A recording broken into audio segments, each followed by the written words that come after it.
Saúde os amados irmãos, na paz do Senhor. Aqui quem vos fala é a evangelista Cristina. É com imenso prazer que venho trazer a palavra do Senhor e agradecer a confiança da nossa pastora presidente Loide Ramos e do nosso pastor Gideon Júnior. Irmãos, dando continuidade ao capítulo 4 de 1 Samuel, hoje nós vamos falar sobre a morte de Eli e da mulher de Finéias, começando no versículo 18, que diz assim: Sucedeu que, fazendo ele menção da arca de Deus, ele caiu da cadeira para trás, da banda da porta, quebrou-se-lhe o pescoço e morreu, porquanto o homem era velho e pesado, e tinha ele julgado Israel durante 40 anos. E estando sua nora, a mulher de Finéias, grávida, e próxima ao parto, ouviu estas novas de que a arca de Deus era tomada e de que seu sogro e seu marido morreram. Encurvou-se e deu à luz, portanto as dores lhe sobrevieram. E ao tempo que ia morrendo, disseram as mulheres que estavam com ela: Não temas, pois tiveste um filho. Ela, porém, não respondeu, nem fez caso disso, mas chamou o menino e acabou, dizendo: Foi-se a glória de Israel, porquanto a arca de Deus foi levada presa, e por causa do seu sogro e do seu marido. E disse mais: De Israel a glória é levada presa, pois é tomada a arca de Deus. Nós já vimos nos versículos anteriores, nos comentários anteriores, sobre a morte de Eli, que a gente sabe que não era desejo de Deus que o servo dele morresse da maneira que morreu, que o Senhor já tinha dado um veredito, que o Senhor já tinha avisado, que se houvesse arrependimento, isso não teria acontecido. Mas aí quando a gente chega aqui na história dessa mulher, a nora de Eli, que ela está grávida e quando ela recebe a notícia, ela começa a sentir as dores do parto prematuramente, e a gente vai lendo a história e a gente vê que a alegria, fica imaginando a alegria de ser mãe. Na medicina se ouve relatos de mulheres com câncer que foram curadas milagrosamente só pelo fato de gerar e cuidar de uma vida. Ser mãe nos dá um ânimo para viver, para a gente querer continuar pelos nossos filhos. A gente não quer que eles fiquem só, queremos protegê-los. Como a palavra do Senhor diz lá em João 16 e 21, a palavra diz assim: A mulher, quando está para dar à luz, sente tristeza, porque é chegada a sua hora. Mas depois de ter dado à luz, a criança já não se lembra da aflição pelo prazer de haver nascido um homem no mundo. Então, o primeiro momento da aflição, mas logo depois ela sequer se lembra da aflição, porque o prazer é tão grande de ter aquela criança nos braços e de saber que você gerou e que você vai cuidar, todo o seu instinto de proteção está ali. Só que não é o que a gente vê nessa situação. A gente vê que essa mulher se entrega, diante dessas dores, diante dessa situação, ela vai se entregando totalmente. Por quê? Porque quando ela está morrendo, ela fala, e acabou, que é o nome que ela chama o menino, porque ela diz que foi-se a glória de Israel, porquanto a arca de Deus foi levada presa, e por causa do seu sogro e do seu marido. Essas são as palavras dela. Ela consegue dar um nome à criança. Foi-se a glória de Deus. E diante de uma situação tão terrível, tão doída, que a gente vai vendo aqui, a morte de Eli, depois de ter recebido as notícias que ele recebeu, a morte dessa mulher, o nascimento dessa criança. E será que a gente poderia ter esperança diante dessa situação tão trágica? E analisando, conversando com o Senhor, eu vejo que sim, nós podemos. Pois a notícia da perca da arca foi tão impactante para aquela mulher que ela soube que de nada adiantaria ter a alegria de ser mãe se a glória e a presença de Deus não estivesse lá. Pois o nome da criança, o nome do seu filho, e acabou, foi-se a glória de Israel. Então, isso nos faz lembrar de Moisés, que diz naquele momento para o Senhor envia um anjo ali à frente para estar com ele, dar a certeza de vitória, mas ele fala, Senhor, se a tua presença não for comigo, eu não irei. E esse sentimento é um sentimento tão tremendo, é um sentimento que precisamos ter, que os nossos filhos, eles não podem ser mais importantes que a presença. E quando eu falo filho, não é só filho. Eu falo filho porque eu creio que é o que temos de mais precioso na nossa vida. Mas nós podemos falar o marido, a esposa, o serviço, tudo. Aquilo que você achar que é de mais importante na sua vida. Seus pais, amigos, qualquer coisa que for mais importante, que for importante na sua vida, não pode ser trocada pelo Senhor, não pode nos separar do amor de Cristo, e a presença dele tem que ser mais importante do que qualquer coisa, que não vale a pena viver se a presença do Senhor não estiver na nossa vida. Quando a gente vai lá em Romanos, no capítulo 8, nos fala, né? O que vai poder nos separar do amor de Cristo? Será a morte? Será a angústia? Será a tribulação?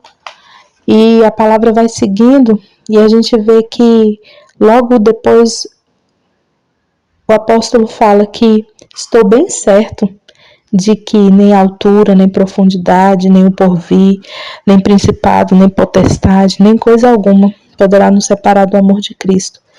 Então, tendo essa certeza de que nada pode nos separar do amor de Cristo, nós temos que plantar dentro do nosso coração que a presença de Deus é algo extraordinário nas nossas vidas. E que esse capítulo nos leva à seguinte reflexão, que aquele povo ele tinha certeza de que se a Arca da Aliança fosse com eles, eles venceriam. A Arca da Aliança simbolizava a presença de Deus.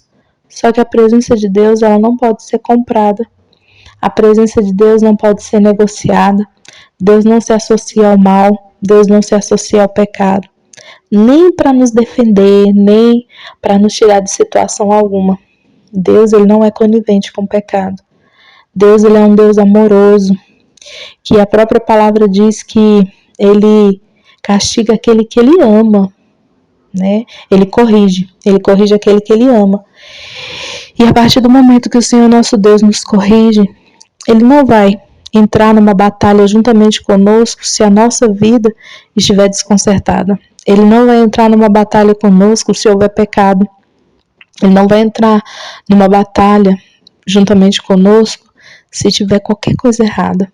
Então, a reflexão que eu tenho desse texto é que a presença de Deus é tão importante, mas que eu não posso colocar nada no lugar idolatrando, como se eu pudesse barganhar a presença de Deus.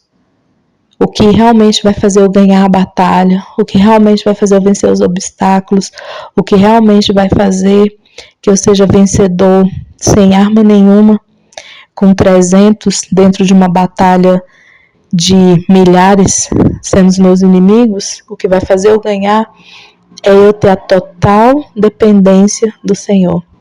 E essa dependência é extremamente necessária nas nossas vidas.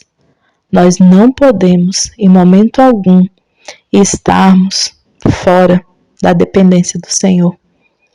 E a dependência, ser dependente não é fácil, porque mexe com o nosso orgulho. Quando a gente vê a história de Naamã, a gente vê que Naamã ele teve que se humilhar, ele teve que descer naquele rio. Tinha outros rios melhores ali, que ele poderia estar se banhando, né? E só que diante disso daí, o profeta falou que ele fosse no Rio Jordão e que ele mergulhasse 7 vezes. E quando ele mergulhou a primeira vez, não aconteceu nada. a segunda vez nada, ele poderia simplesmente ter desistido.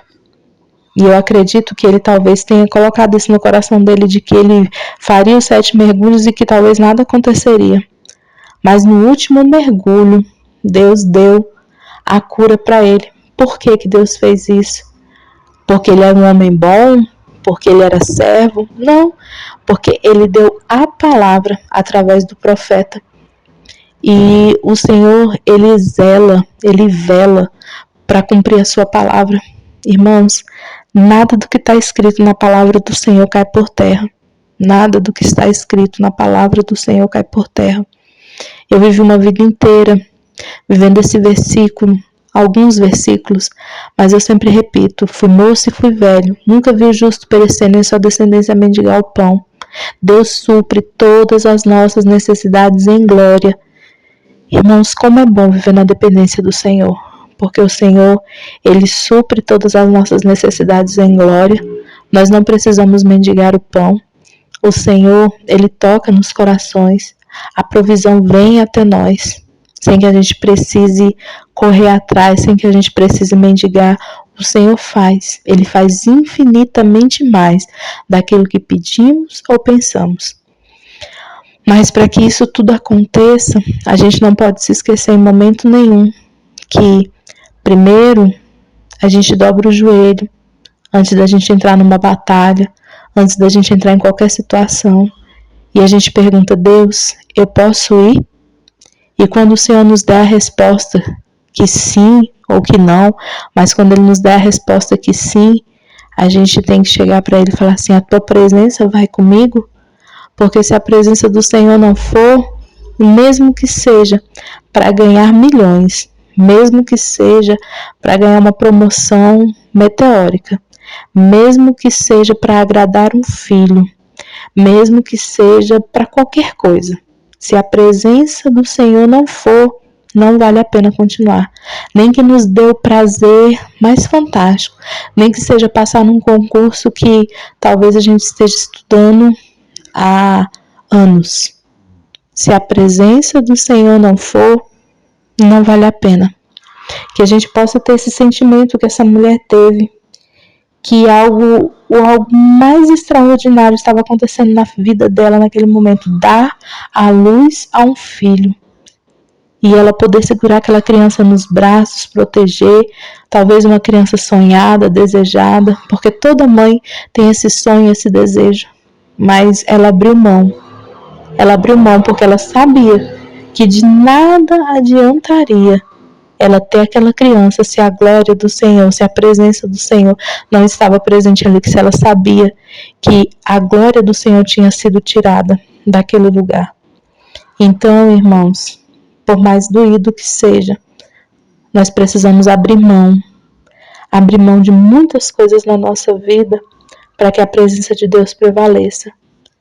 E eu digo sem sombra de variação, eu digo por experiência própria, vale a pena abrir mão, vale a pena estar na dependência do Senhor, vale a pena viver dentro do silêncio de Deus, quando você não escuta um gemido, um sussurro, quando você não escuta nada, mas tenha certeza, Deus está lá. Continua, permanece, porque vale a pena. E saber que o tempo de Deus chega, né? Calma, que a hora certa chega. E ela chega para tudo, porque a palavra do Senhor nos garante isso. A palavra do Senhor diz que para tudo há um tempo determinado debaixo do propósito de Deus. E esse tempo que o Senhor tem para as nossas vidas é um tempo perfeito, é um tempo maravilhoso. E como vale a pena servir esse Deus, como vale a pena estar na presença do Senhor, porque não existe nada mais importante do que a presença do Senhor. O Senhor, Ele abre portas onde elas não existem, o Senhor dá provisão onde não existe, o Senhor faz quando a gente pensa que Ele não vai fazer, mas para isso nós precisamos abrir mão abrir mão para Deus e abrir mão do nosso melhor. É sacrificar o nosso Isaac, porque Isaac era o filho da promessa. E Deus pede Isaac para Abraão e ele obedece, ele simplesmente obedece. Ele pega o que ele tem de mais precioso e ele leva para o altar. E quando ele chega ali no Monte Moriá, né, naquele altar de sacrifício, eita Deus de glória, que Deus sabe que ele realmente vai entregar o que ele tem de mais precioso, né? Se cumpre a palavra na vida dele, não. Não precisa matar o teu filho. Deus proveu um cordeiro, porque a partir daquele momento ali, né, se manifesta um Deus provedor, que é esse Deus que nós servimos, um Deus provedor, que ele nunca perde batalha, nunca. E ele lança uma promessa ali na vida de Abraão, que ele vai ser pai de muitas nações. E quantas nações, irmãos, Abraão não se tornou pai? Por causa de um ato, de sacrificar aquilo que mais era precioso na vida dele. E quando a gente vai na palavra do Senhor, que a gente vê Davi ali diante daquela situação, e ele quer sacrificar para Deus, e Araúna chega para ele e fala: olha, escolhe aí o que você quiser, os campos que você quiser, e pode fazer o seu sacrifício. Ele: de maneira nenhuma, não oferecerei ao Senhor meu Deus sacrifícios que não me custem nada. Então, precisa custar, irmãos, precisa custar, e precisa que a gente abra mão, e quando a gente abre mão para Deus, não tem explicação a volta que Deus faz nas nossas vidas. A volta que Deus faz nas nossas vidas é algo extraordinário, é algo fantástico e vale a pena. E eu quero encerrar esse meu capítulo falando para os irmãos que se torna uma ponta de esperança ver a atitude dessa mulher, que ela abre mão da alegria de ser mãe, porque a presença de Deus, a glória de Deus não vai estar mais ali. Então, irmãos, que a gente tenha esse sentimento dentro do nosso coração, que assim como a palavra do Senhor diz que, assim como a corça anseia pelo cheiro das águas, nós precisamos ansiar pelo Senhor. Nossa alma precisa estar sedenta do Senhor. Nós não podemos nos saciar sem a presença do Senhor. A presença do Senhor, ela é necessária nas nossas vidas, dia após dia. E como é bom servir ao Senhor, como é bom estar na presença do Senhor. Não existe nada melhor, nada. Não há nada que se compare, nada que se compare a essa presença maravilhosa. A ter a paz que excede todo entendimento. Nos momentos das piores guerras, nós podemos estar em paz, porque a presença do Senhor está conosco. Nós entrarmos dentro de guerras perdidas para qualquer pessoa, entrarmos dentro de guerras que não tem explicação alguma e a gente conseguir ganhar as batalhas, porque o Deus que nós servimos é um Deus soberano sobre todas as coisas. E vale a pena confiar no Senhor. Vale a pena ser dependente do Senhor. E quanto mais dependente nós somos do Senhor, mais as coisas acontecem na nossa vida. Mais coisas extraordinárias acontecem na nossa vida. Encerrando este capítulo, eu quero agradecer o privilégio de poder ter trago algumas reflexões sobre a palavra do Senhor. Continuo agradecendo, a confiança dos pastores e falar para os irmãos perdão, porque ainda me falta muito conhecimento, ainda me falta muito buscar da presença do Senhor, do conhecimento da palavra do Senhor, porque é algo extraordinário podermos levar a palavra do Senhor e podermos estar na presença do Senhor. E eu sempre digo que todas as vezes que eu tenho o privilégio de falar do Senhor, meu corpo todo treme e estremece, porque é muita responsabilidade. e é maravilhoso. Foi um privilégio sem tamanho poder ter ministrado o capítulo 4 para os irmãos.